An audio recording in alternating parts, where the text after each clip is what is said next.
የካሊድ ልብ የሚሰብር ዜና ቃልሽን አላጠፍኩም ይላል።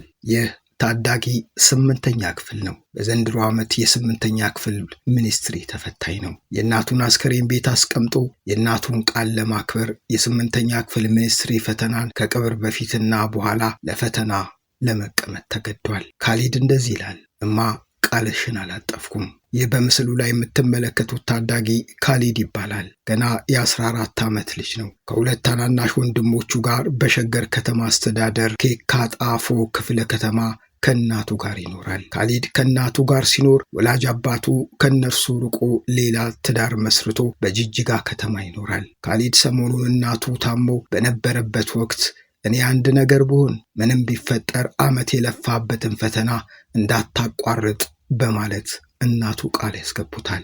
ካሊድም ቃሉን ይቀበላል። እናትም በነጋታው 8ኛ ክፍል ፈተና ሊሰጥ ሰዓታት ሲቀሩት ሕይወታቸው ያልፋል። ካሊድ በእናቱ ሞት ከፍተኛ ሐዘን ቢሰማውም ለእናቱ የገባውን ቃል አክብሮ የእናቱን አስከሬን ቤት አስቀምጦ የጠዋቱን ፈተና ተፈትኖ ወደ ቤት ተመልሷል። ካሊድ ከሰዓት እናቱን አልቅሶ ቀብሮ ተመልሶ ከሰዓት የነበረበትን ፈተናም ወስዷል። የዚህ የ14 ዓመት ታዳጊ የሕይወት ፈተና ብዙዎችን አስለቅሷል፣ አሳዝኗል።